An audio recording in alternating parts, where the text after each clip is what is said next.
It was announced that the grand opening of Bradford's new Victoria Cinema was to take place on Monday, the 22nd of September 1930.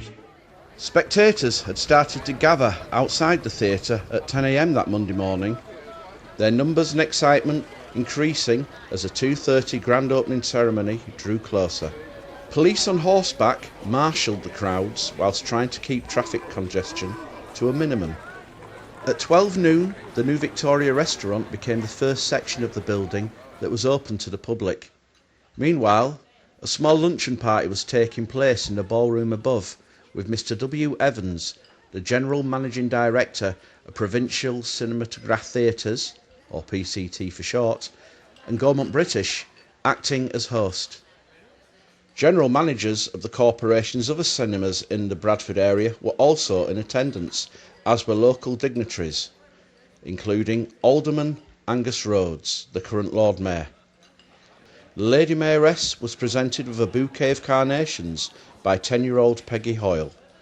Other invitees were the Deputy Lord Mayor and Mayoress, the Town Clerk, the Corporation Work Committee, members of the Fire Brigade and the Licensing Committee. Alderman William Illingworth, the theatre's architect, was another special guest. Provincial Cinematograph Theatres had also prepared its own publication called Bradford Picture News to commemorate the opening of the new Victoria. Included within its pages was detailed technical information about the theatre's construction, descriptions of its many facilities, plus forthcoming entertainment notices. The text also highlighted the revolutionary experience that it was hoped the theatre would contribute to 1930s local cinema going. It said, "Today sees the opening of the new Victoria Bradford, the very last word in cinema construction and a striking example of the progress that is taking place in the cinema world. The cinema today has reached so high a state that in each new building consideration must be given to many features which are now regarded as necessary to a modern luxury entertainment house.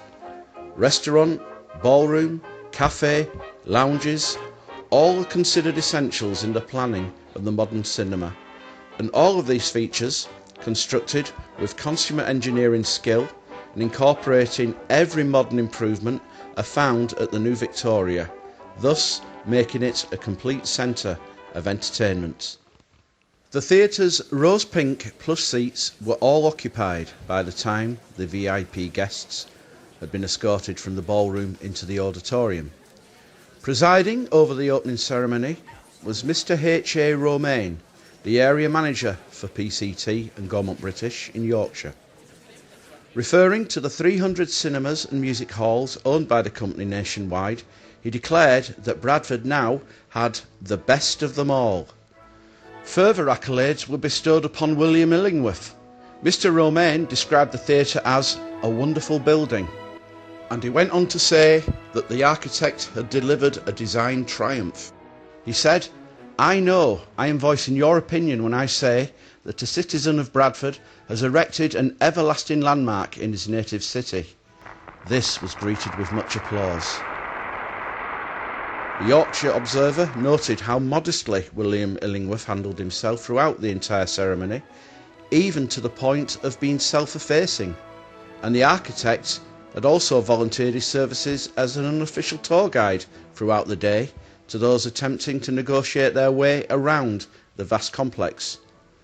The Yorkshire Observer further commented on the sheer prestige of being associated with the design of such a project.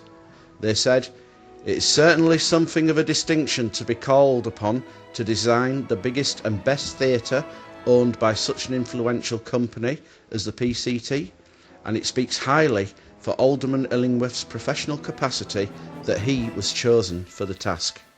The Lord Mayor began his address by voicing his own admiration of the architect's achievements, before paying further tributes to the efforts of all who had contributed towards the delivery of the new Victoria. His announcement that the theatre had been built and fitted out by approximately 500 Bradford workmen was met with applause. He also stated that almost 200 local people were now in the employment of Mr. Gilbert Riddler, the theatre's manager. and then spoke of his own hopes for the new cinema to use its facilities to educate patrons as well as entertain them. The Lord Mayor then wished the theatre a successful future and declared it officially open. The cinema's orchestra, directed by Sidney Fazy, launched into the national anthem. As the music filled the auditorium, the Yorkshire Observer reported that the curtains behind the mayoral party opened to reveal a gorgeous tableau dominated by the PCT Silver Star. In additional performance was Leslie James at the Wurlitzer organ.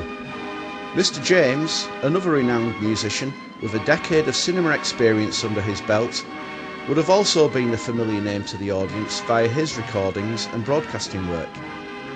The orchestra's opening fanfare ended and the New Victoria's first ever programme commenced. It was a Mickey Mouse cartoon that started the new cinema's official life. That was followed by a comedy short, a Gaumont Sound newsreel.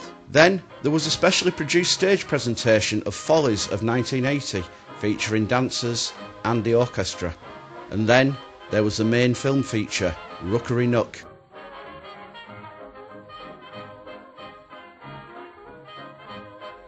The Yorkshire Observer's coverage concluded with an opinion that this bill sets a very high standard and is one which can hold its own with anything shown anywhere.